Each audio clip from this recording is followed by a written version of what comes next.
Hi, this is Steve Hargadon, and it is Tuesday, July 14th, 2009, and this is the first interview at Conversations.net. This is not my usual fare, but I'm branching out, and it's my way of addressing the 30-plus most interesting books sitting on my desk, and Doug Rushkoff gets to be our first guest for Conversations.net. So, Doug, welcome. So glad to have you here. Terrific. I'm honored. Well, I've really been looking forward to this. I'm going to do a couple of short introductory remarks about this environment, so if you'll bear with us for just a second. Coming up later this week is an interview with Terry Moe and John Chubb on their new book, Liberating Learning. Clay Shirky and Doc Searles have made commitments to come on Conversations.net. We'll look forward to that. On futureofeducation.com, we have a great session coming up on the future of student journalism with Leah Clapman from the Jim Lehrer NewsHour. And then we're going to do a session on educational town hall meetings with Grace Rubenstein from the George Lucas Educational Foundation, or Edutopia. So lots of fun things coming up. If this is your first time in Illuminate, wanted to make sure you understood how this works. This is an interactive environment. You have options for participating. At the bottom of your participant window, you'll see little emoticons. There's a clapping hand, a smiley face, a thumbs down, or a confused face. These are ways of you're expressing your feelings during the show. If you'd like to ask a question or take the mic, you can raise your hand by clicking on that icon with the hand and the green arrow up. You can put messages in the chat. I normally recommend that you actually switch the layout of your Illuminate view. So go up to View Layouts and try the wide layout. It works a little bit better for watching the chat go by. As questions come up in the chat, I will make an effort to capture those so that I can feed them to Doug as we get to an appropriate spot. You can leave private messages for each other in that chat to another participant, but do know that both Doug and I as moderators will see those messages. They're not completely private. So it might be kind of fun to find out where people are listening from tonight. So I'm going to give you permissions to modify this map, and what you do is look for a little wand with a red star at the end, and you click on that, and then you place it on the map where you're calling in from. And I'm wondering if our .it email address there is actually from Italy. So a very U.S. crowd, it looks like, tonight. That's either New York or Canada.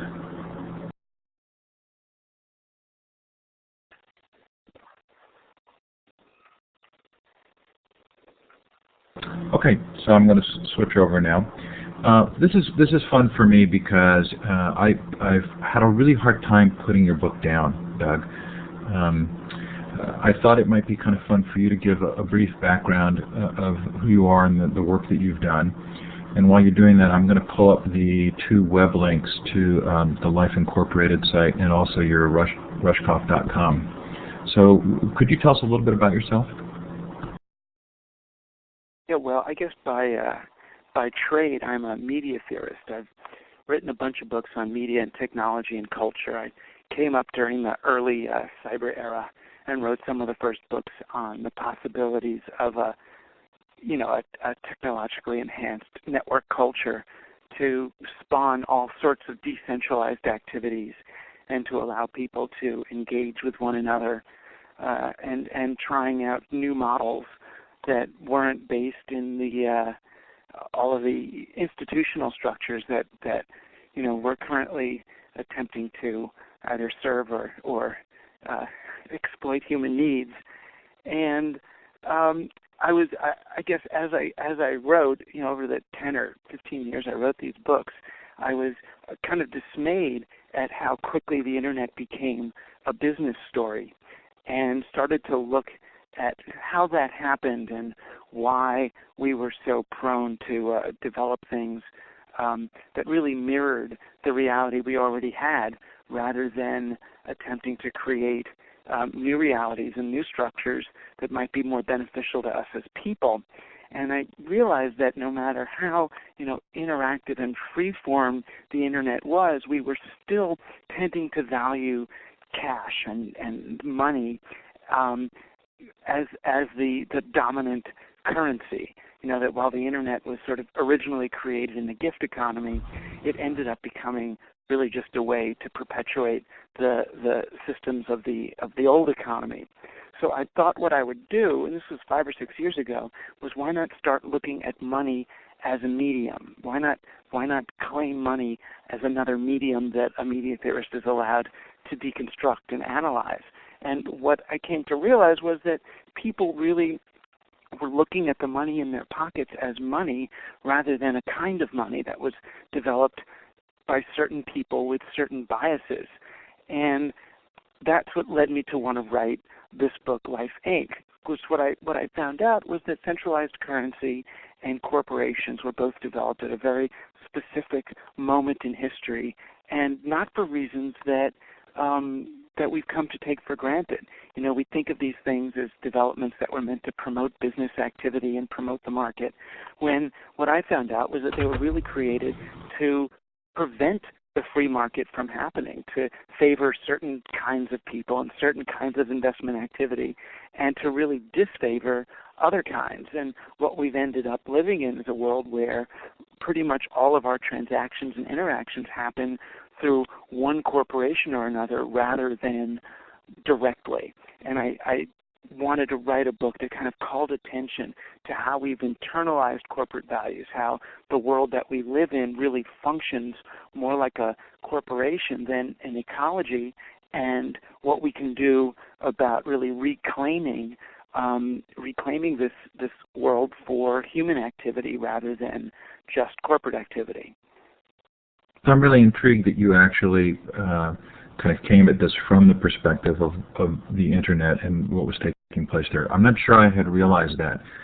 And part of what I wanted to do was to kind of drill down with you a little bit on the potential for the Internet to address some of the things that you discuss. But let's start kind of at the beginning. I wrote down as the main message of the book for me, we're not acting sensibly and we're not treating each other well. Is that the main message for you? Right. I mean, maybe a little bit more specifically. I mean, the problem is when we live in a world that functions like a corporation, we tend to measure success through corporate metrics rather than human values. We tend to look at other people as competitors or targets rather than potential collaborators and friends. And we tend to look at the world we're living on as a bunch of regions to be conquered and exploited rather than places to take care of. So if we're seeing ourselves as competitors in the pursuit of our own selfish interests, how do we get to being collaborators? How do we stop acting like corporations and start acting like people? Well, I think the first thing, I mean, that's why I wrote a book, was to really smash the myth that human beings are born to be competitive and that we're all self-interested actors. There's a lot of popular, but I would say bad science out there these days that, promotes the idea that we're just, one notch removed from monkeys who really bash each other's brains out, and that human beings have always been warlike, and that we've been in a battle between individuals for survival for millions of years, and you can't really change that. Because when you look at the real science, you find out that what actually allowed human beings to survive and evolve is the fact that we shared. If you look at guys like Glenn Isaac, the Harvard archaeologist, he found that what allowed human beings to survive and why other hominids, or whatever we want to call ourselves, passed away, was that human beings shared food. They worked in groups. Human females need other people around in order to successfully birth a baby. It certainly improves your chances of survival. Now, most evolutionary theorists would look at this as a disadvantage, but people who understand collaboration and food sharing and evolution from a more complex perspective, understand that by being forced to engage with one another on a biological level, it was conducive to us working together on a social level and sharing resources and killing big things together as a group. More kind of the pack behavior of wolves, who not so coincidentally became our best friend as a species, because we really very much like them in terms of doing things in groups rather than just as individuals. So it's sort of, once you realize that that is natural, then you can come to appreciate that these notions of the market are actually unnatural, that economics is not really a science like biology. Economists are not studying a natural system. They're studying a game that was invented at a certain moment in history and treating it as if it were a natural system. So I think the first step is for people to realize that the world we're living in and its underlying logic and rules are not just natural systems. It just didn't turn out this way. It was made this way. And it's as if you were born into a world where every computer used Microsoft Windows, and you didn't know that there were once other operating systems, or that you could run your computer on anything else. So it's sort of just knowing that this is possible and that it's not unnatural, that if anything it's easier, is kind of the first step. I mean, the second, and it's particularly easy now during a financial crisis, is really just to begin to address some of your own needs and other people's needs through alternative economies, even just gift economies, just doing something for a neighbor rather than, or letting a neighbor do something for you rather than hiring a company to come do it, to just join a CSA, a community-supported agriculture group, rather than buying all of your produce from the supermarket shipped from God knows where, really changes your perspective on who does what and who's allowed to retain the value from the work that they put in. So it felt to me like in the book you made a distinction between the technologies that can actually distance us, meaning the donations that we make to charities halfway across the world, versus the technologies that allow us to mobilize locally. Maybe an example would be the use of a wiki for coordinating efforts on a local project. Do you see a distinction between those two different uses? I mean, I do, and I hate to naysay any effort at helping other people, whether they're close by or far away. But I think we have a tendency to want to do our social good through our laptops in the sort of distanced and branded way that we make any other consumer choice, rather than actually spending our time and energy to help real people around us. And our local activism really can't be underestimated for its long-distance effects. Every plate of chard that you source from a local farm instead of the supermarket is that much space on a truck, that much oil to ship it. I mean, and it does ripple. So that if we do change our sort of moment-to-moment behaviors and try to make them more consistent with our kind of longer-term and larger macro value set, we notice tremendous system-wide changes happen, rather quickly. So the message. In terms of technology, oh, sorry. Go ahead. I mean, in terms of technology, the Internet is certainly really good for connecting people from far away and for sharing models. How are you doing what you do over there? How did you create that, that system where you can take, cooking oil and turn it into, petro fuel? I mean, and to find out about that is great, but there does come a time when you do have to get off the laptop and actually get involved in something. Otherwise you're still just, in some sense, you're still just watching television. We all want to create the next great blog that puts together the ideas that are going to change the world, or join the big movement, or name the thing. But that's really a brand manager's perspective on global change rather than a human being's. So the book really resonated with me, I think, for those very reasons. And if I were to identify myself, and I don't know that I'm representative, but I would have said that my sort of worldview was that I tolerated capitalism and corporatism because they were the best of the possible alternatives. But what I heard in the book and what I've sort of felt in myself is that's not good enough right now for me. Are other people responding in the same way?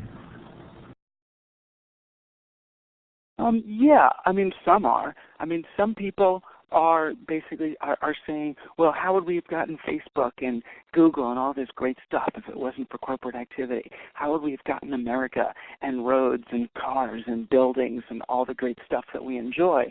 And I don't know that that we would have gotten everything we have as fast as we got it, but we might have ended up able to acquire and develop all these things in a way more consonant with what we wanted, rather than creating, really, building corporations and then building our world around their needs.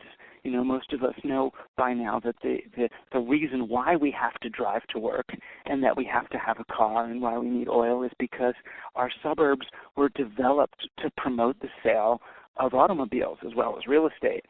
And so that yes, it's cars are cool things, but the fact that we all need them and we all have to sit in them for 45 minutes to an hour, whatever it is, to get to work, is really a product of building our world around the needs of corporations to pay back their debt, rather than the real supply and demand or needs of human beings who are planning a society based around what was beneficial to people rather than the most profitable to the companies they worked for. So one of the themes... I do find... No, but a lot of people do look at it and feel, they feel really liberated after they read the book, because they say, "Oh, I get it. We're just beholden now to a particular system. The people who came up with this system have long since left the building. The needs that they had, or the priorities that they had, no longer are our society's priorities. So it's all the more reason to slowly but surely reinvent the kinds of mechanisms that allow us to transact directly in ways that actually fulfill one another's needs, rather than transacting to fulfill the needs of an economy that just doesn't work anymore."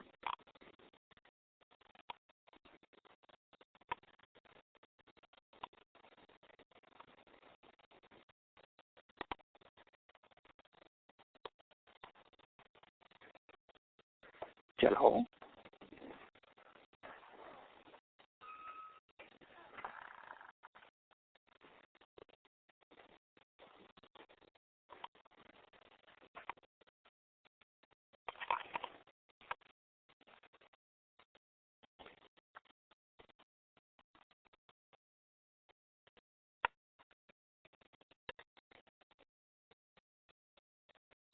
Can you guys still hear me? Someone in the chat, say if you can. I think I had my microphone off. Oh. So I just have been watching, I read a book called Predictably Irrational by Dan Ariely from Duke University, and he talks about how there are certain behaviors that are predictably irrational that we do. But once we identify them, they lose their power over us. So maybe a little of what I'm hearing from you is that the reader response is, okay, once we identify this, it's been this sort of elephant in the room, it becomes a little bit more, we feel a little bit freer to act independently of it. Yeah, I mean, the problem some people have is I mean, people that are really addicted to corporatism, people who really, just want their McDonald's and want their 401k plans to balloon and just want this system to hold together until their retirement. Look at the book, and it's funny to me because they look at it and go, oh my God, this is an angry screed. This is like this sort of angry manifesto where people who are kind of fed up with the financial crisis and fed up with bailing out Goldman Sachs through AIG look at it as this sort of optimistic breath of fresh air. So it really depends on a person's perspective going in. What I tried to do in the beginning of the book was show people really how blameless we are, how we can't help but internalize corporate values when you live in such a corporate state. That I start with the anecdote of getting mugged in Brooklyn, and I went to a internet list and a mailing list of sort of nice lefty people in my neighborhood and posted what had happened. And the first 2 emails I got back were from people angry that I had posted the location of where I'd gotten mugged because they thought that this data could somehow hurt their short-term property values. So I was looking at people who cared more about the short-term asset value of their houses as property than the long-term experiential value of their homes as part of a community. And I don't say that in a way to be angry at them for being this way, but these are real people who are so afraid of not being able to pay back their mortgage, of another mortgage when this one gets too expensive, that they're with a property value that's higher, that they've gotten so mired in these rings of debt that they don't behave the way that they would really want to be behaving in a situation. So it feels to me like there's a kind of a larger story here, and ties in with your internet piece, or at least a larger story for me, which is that these tools of the internet are allowing a return to participation of not necessarily being the consumer or the passive observer, participating in our entertainment and the other aspects of our lives. So is there some degree to which this kind of participative renaissance that appears to be happening from the web provides us with an opening to get out of a sense of being sort of passive consumers? Now that's a long question, but I'm going to add a little. Yeah. Go ahead. Well, corporatism over the centuries systematically disconnected us from place, from people, from our ability to create value, and from our lives. And, mainstream media was really a continuation of that disconnection to the point where we each had our own television stations that we watch on cable in our own rooms and get marketed to. And, a lonely consumer is a better target. The internet came along and offered us really 2 things. One was the ability to connect with other people rather than just with media, with brands. We could connect with other people on our own terms as human beings, and that woke up a whole bunch of nerve endings that had gone numb, I think, by the 1980s. And the second thing the internet did that was actually even more powerful was allowed people to create value from the periphery. You could, well, even today, you can make an application with a $900 laptop computer and build a business or a career off that without ever borrowing money from the bank, without ever going into debt, without ever needing shareholders. The ability to create value in a decentralized way is really something that we haven't seen in about 400 years. Most value creation has been monopolized by just a few big corporations in the middle. And the minute you come up with something, you're going to be bought. The temptation now is when you do come up with something, when you are able to create some value, is whether to sell your business or whether to operate it. Sustainable businesses, rather than thinking that the reason to start something is just to sell out. So is there a degree to which our school systems reflected a belief that some percentage of the population didn't want to be actively engaged. And now I'm thinking of John Taylor Gatto, who talked about the fact that the school system actually provided this benefit to corporations of a stable consumer group. But do you think we could get to a place where a greater group of people wanted to be actively engaged, or is there an inherent sort of human tendency for some percentage of the population not to want to? Well, it depends what you mean by actively engaged. I mean, not everyone wants to be actively engaged in legislation and government and building society, but I do think many people would prefer to be actively engaged in the work they do and retaining more of the value of the work they do, rather than just taking whatever salary their union can negotiate for them, if they're even lucky enough to have a union these days. You know, Gatto wasn't just writing about how education was modeled to promote consumption. He was also writing about how it was modeled to develop a compliant worker, someone who would be willing to work for less in a big company and not get meaning or value from what they did. You know, it's why we have bells after classes. You know, he wrote about Edward Cubberley and you know, Cubberley bringing the Prussian model of education to America, and this was the great education system funded by, you know, Carnegie and Rockefeller, was really so they could get workers who would not strike. There wouldn't be labor unrest. These would be people who would be willing to work for some kind of parental corporation rather than for themselves. So it's not a matter even of whether people want to be active or not. You don't need to be an activist if you're allowed to actually work for a living. So I'm also interested in the question of our ability to actually create systems. Oh, your mic is you popped out again. Oh, I actually turned my mic down so I wouldn't be so loud, but can you hear me now? Am I coming through? Okay.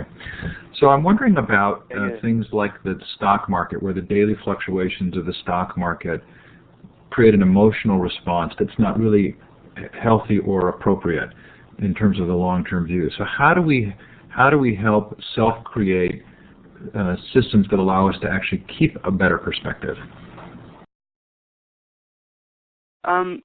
It's hard. It's hard, especially right now. You know, we go into a financial crisis, and everybody looks at the Dow Jones Industrial Average or the GNP as the metrics to gauge the health of our economy, where these aren't really measures of the health of our economy. They're the measures of the health of the speculative economy.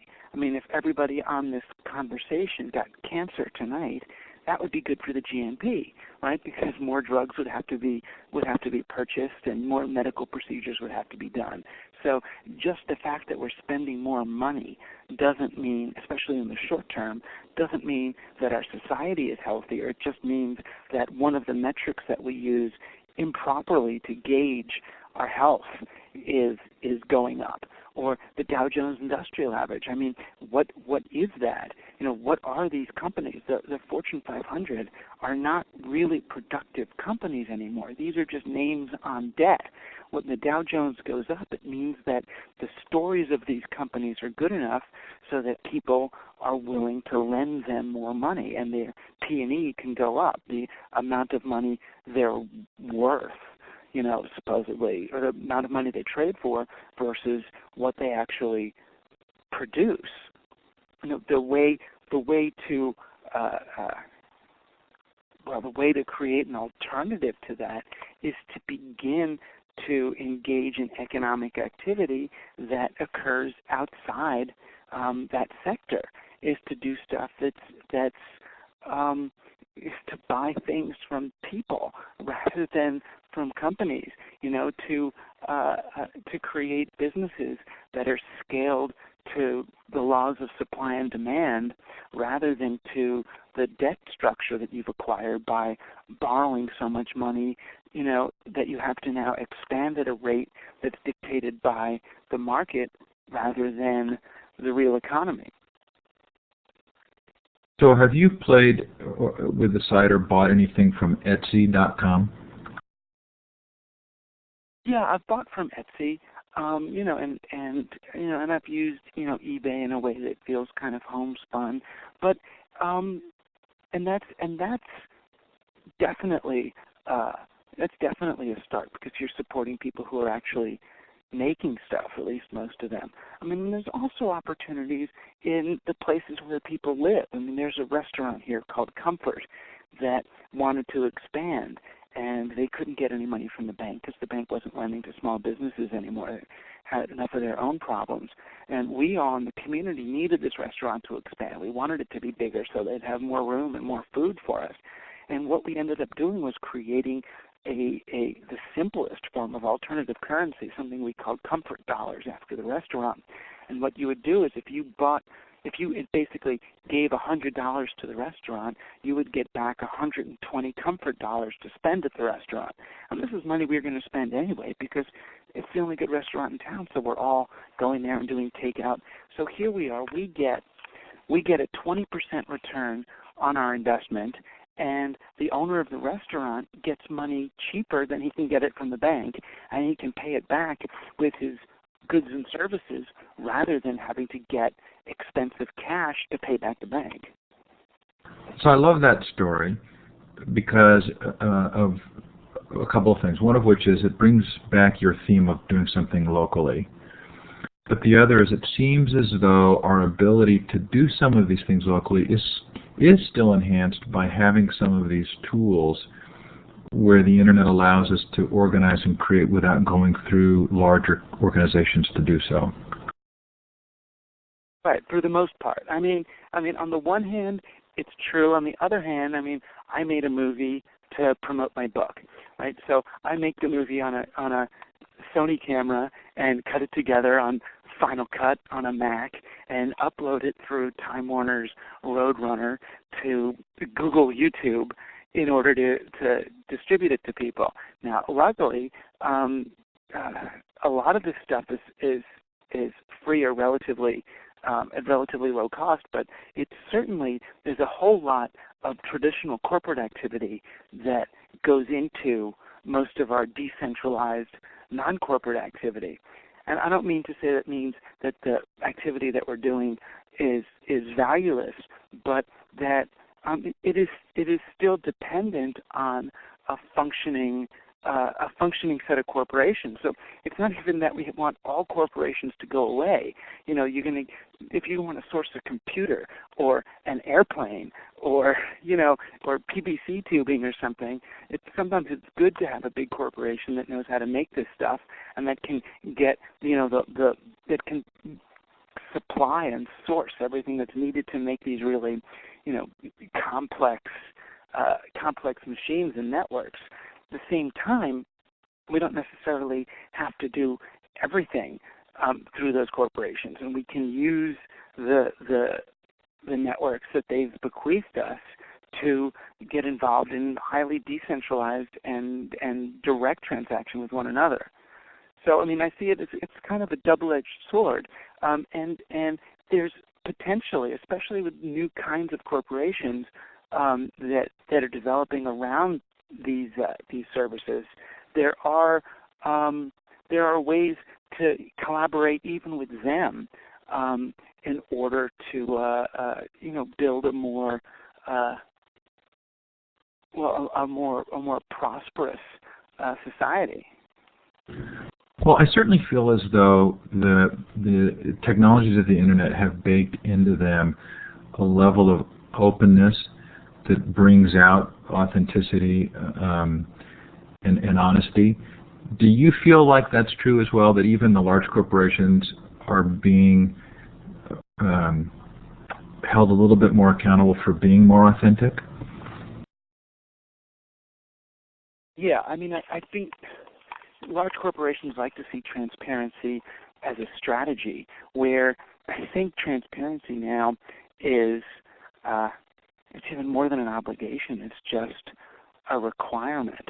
We can see inside companies now, and the fact that we can, that the bias of the internet towards transparency, towards being able to see what's going on, is forcing a lot of these companies to come to grips with the fact that they don't really do anything anymore. A company that's outsourced pretty much every one of its core competencies to someone else doesn't really exist anymore. And these are the kinds of companies that are going to be struggling in an increasingly internet-driven era.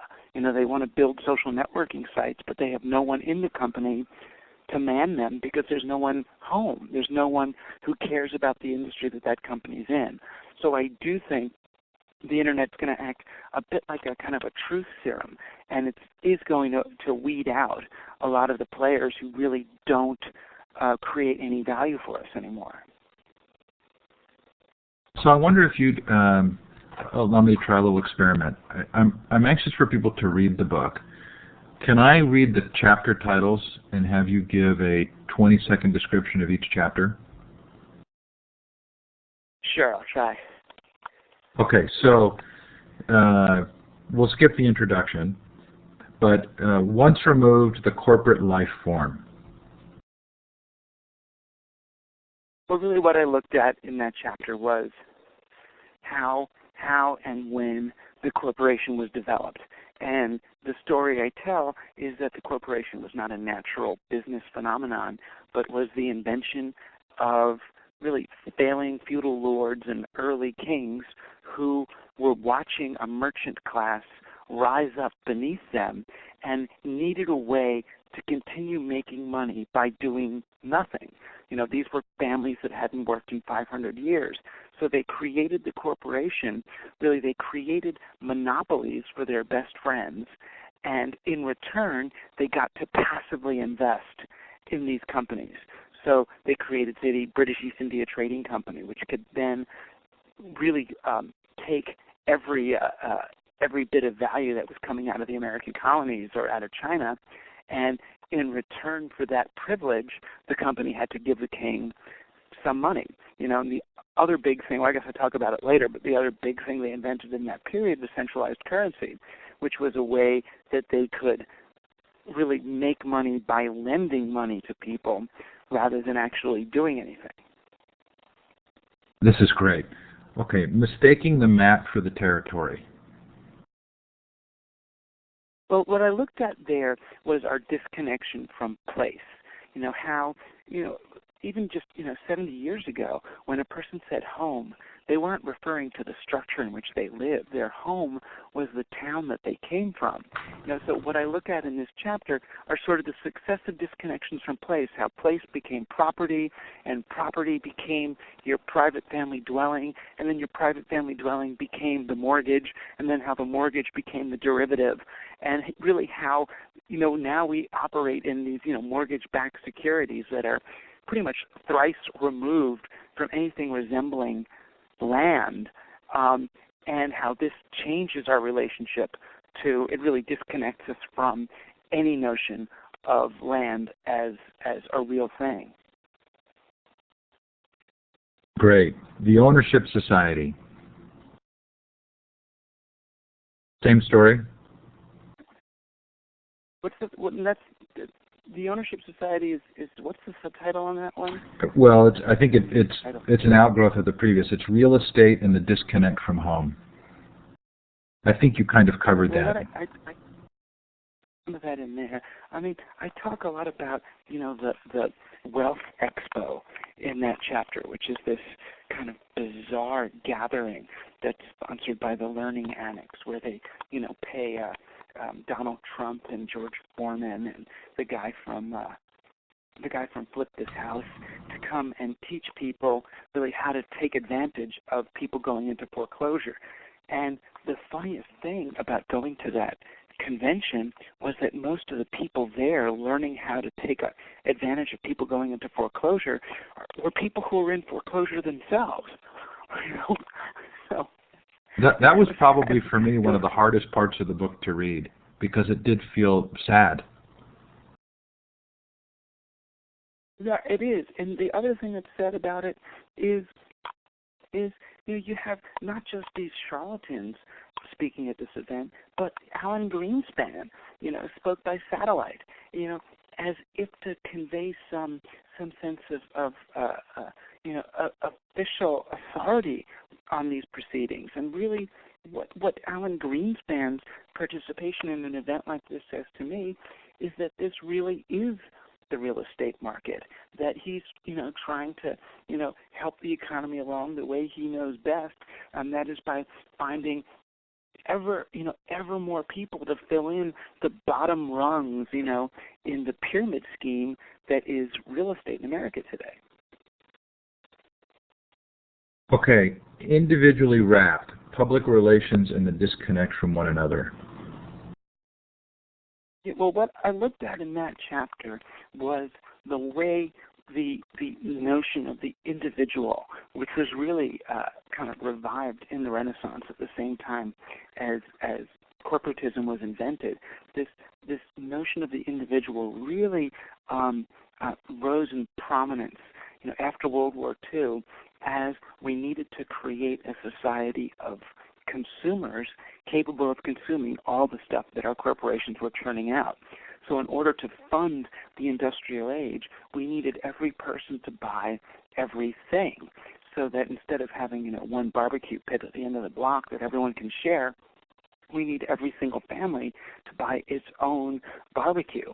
And really, advertising and public relations ended up really helping convince us that our identity as individuals trumped any other association that we might have, that the groups we belong to, the community groups and everything from the Kiwanis to the Knights of the Pythians and our labor unions and all the other sort of consolidations of people was less important than you.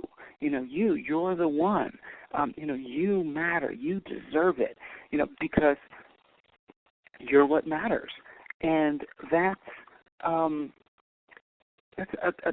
dangerous and alienating, isolating perspective to incorporate into our worldview. Because we're not really alone. People who are alone and acting individually are really not as happy as people who have friends and are sharing and interacting with others. But the value system that we've adopted really says the opposite. I think that covered Chapter 5 as well, the you're the one.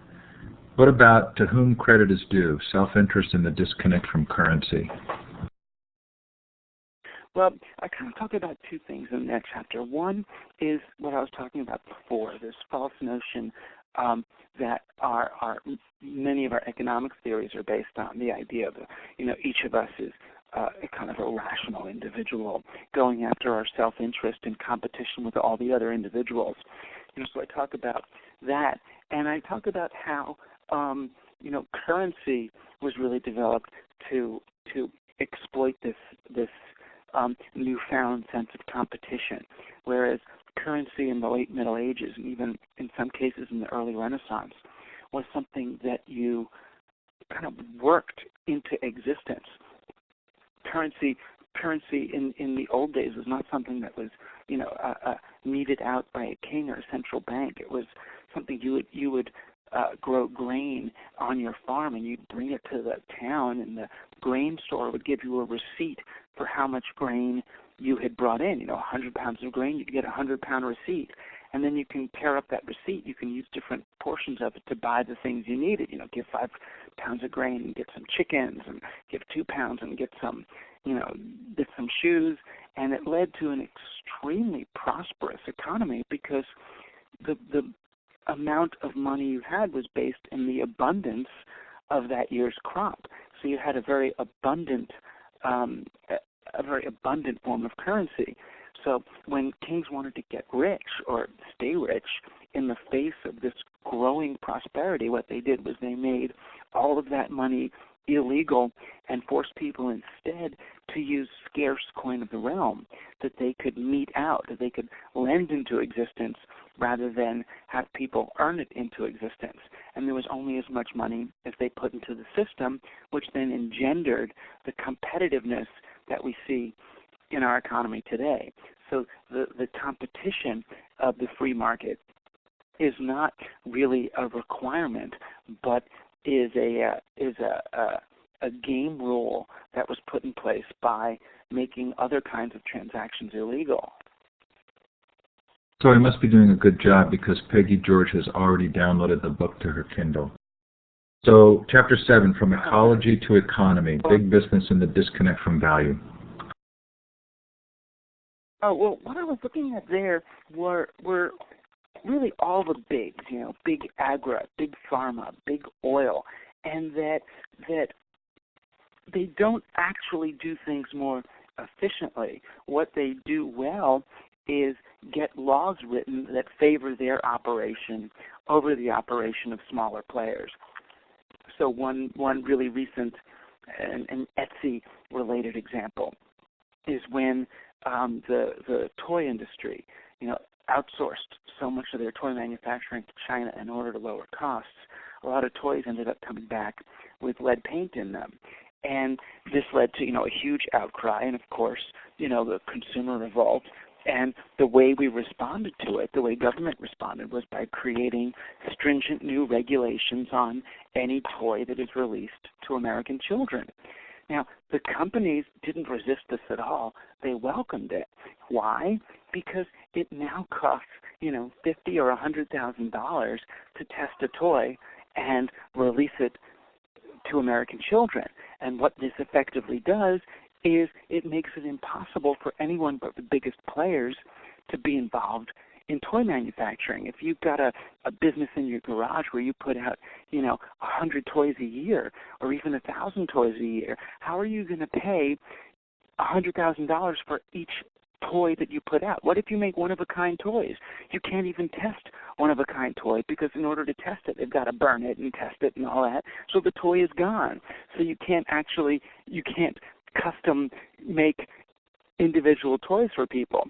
So when what I write about in this chapter is really the way that the largest industries really make it virtually impossible for anyone, from the organic farmer to the small craft shop, to operate in the regulatory scheme.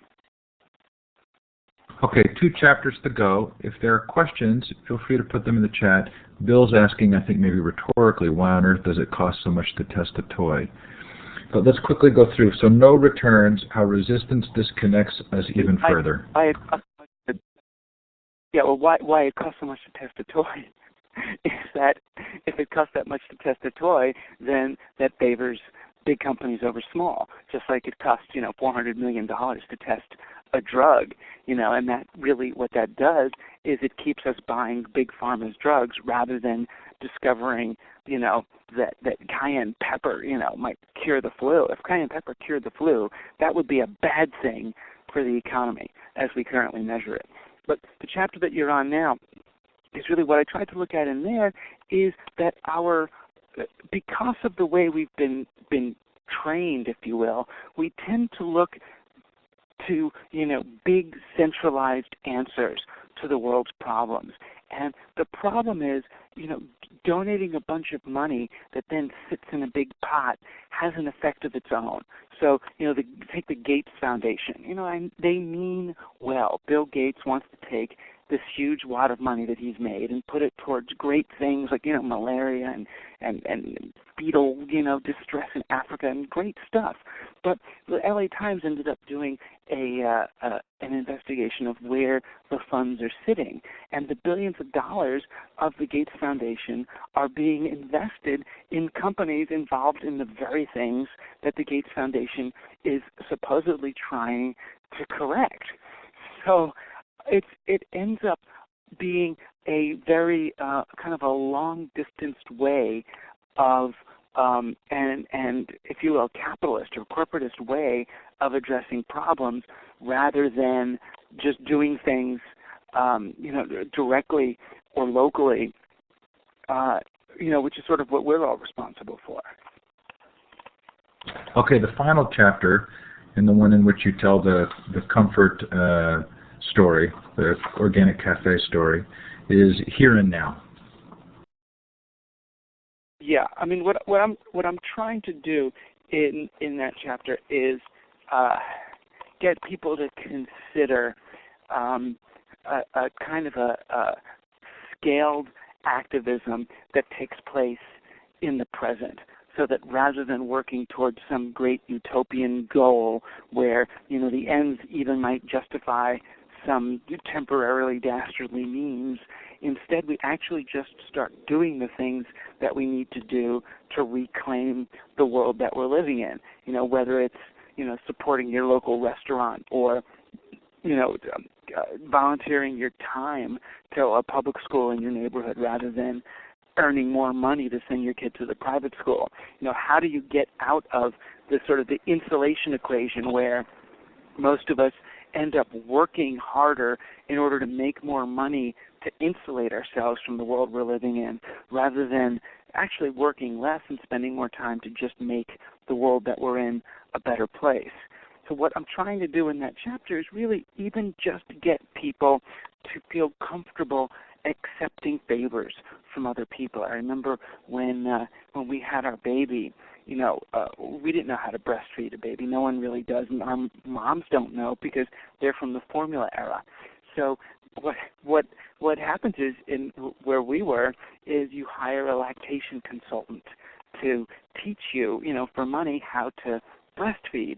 And it's really partly because we're embarrassed or ashamed or afraid to just accept a favor from the old lady down the hall who raised 9 kids and breastfed all of them. Because if you accept that favor from her, what have you gotten yourself into? You know, what is she going to expect in return? Is she going to want to, you know, come over and sing show tunes or something on your piano? You know, so I feel like people need the encouragement to take the real baby steps that are going to matter most, which is to begin to engage and exchange value with the people in their own lives, you know, for free, or even, you know, for some of these alternative currencies that are coming up, rather than feeling like it's somehow safer, cleaner, and better to do it with a professional.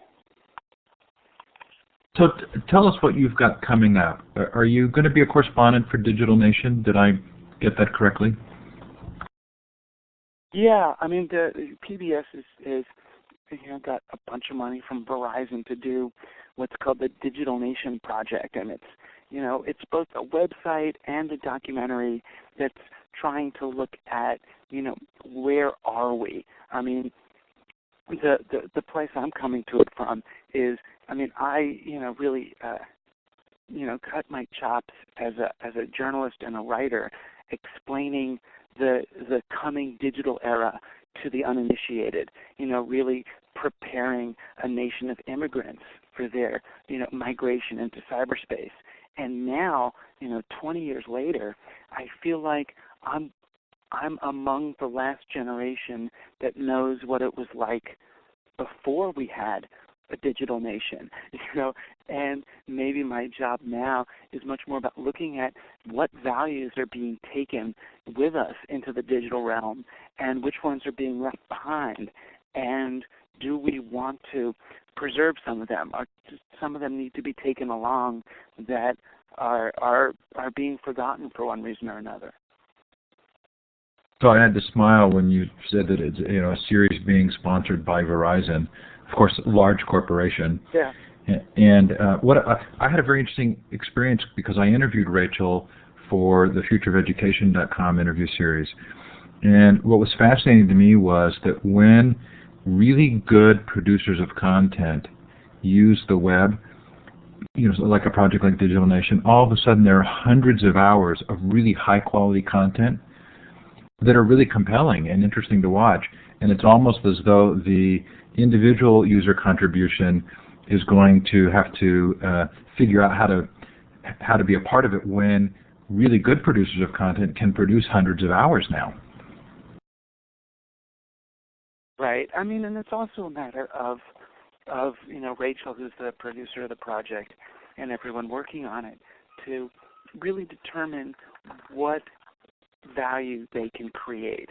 I mean, is it the job of the Digital Nation Project to create a platform for Americans to, share their stories and their media, or are there enough platforms that do that already? And maybe is the thing that we could best deliver is more television, in a sense. Rather than having a 1-hour frontline documentary that people watch on an evening, what if we did have 100 hours of interesting footage for people who want to pursue it, to find out more about professional gamers in Korea, or internet addicts in Ohio, whatever story it is that they really want to delve into. It seems like this is a way to really share a whole lot more of the value that's created in that several $100,000 media project than you can get by watching an hour of TV. I think that's really interesting, and I think you touched on this early in the interview, which is when an organization like PBS or Frontline or Verizon says we want to create a platform for user interaction, it almost has lost something in that very moment because it didn't come out of the desire of the user to interact and create that platform themselves.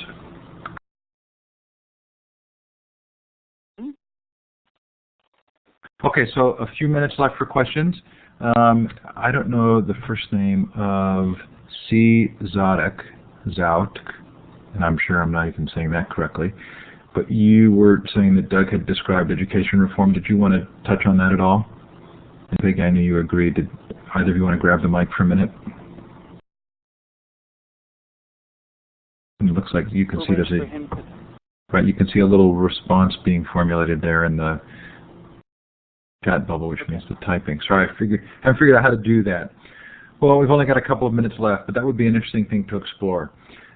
Doug, really appreciate you taking the time. I have to say, this has been the most thought-provoking book I've read in a long time, and one I'm really grateful that you were willing to explore with us tonight.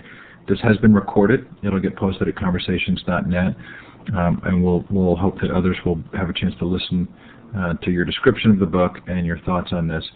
Did you want to say anything as a final word? Well, first, thank you guys for, I just tried to type that, for the opportunity to do this. Hopefully the forum will get, more interactive as time goes on, so that, it can be people can have a bigger pipe for feedback and discussion. I guess in closing, I would maybe go back to that education reform. It's funny that Marx and all these folks basically said that an educated population is really the only the only path to a more vibrant and interactive society. And it's just that we may have to start looking at other means of educating ourselves and one another than paying institutions for degrees. There's a lot of knowledge and a lot of value we can create for each other, a lot of education we can give each other just by talking and listening in these forums. And as people get smarter, the situations that we're putting up with really become not only intolerable, but in some sense smaller, because we can actually visualize the methods that we can easily take to arrest their development and spawn the development of more fruitful alternatives. I think that's a great way to finish. I'm going to clap for you, Doug.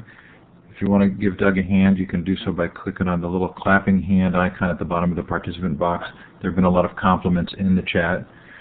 I've just put the post-show survey up. Please, Doug, if you close that down, Doug, it will close down for everyone, so please just go ahead and leave that open. But please fill it out and let us know what you thought and how we can improve the interview series. This has been the first Conversations.net interview series. You've all participated in something new, and we appreciate it. The book is Life, Inc. with Douglas Rushkoff. Thank you so much for being here tonight. Oh, thank you. Okay, everybody, thanks for coming. Thanks to Illuminate for providing this platform. Please feel free to email me or participate in the futureofeducation.com or the newconversations.net social networks, and we'll look forward to talking more about the concepts in this book. Good night, everyone, and thanks again, Doug.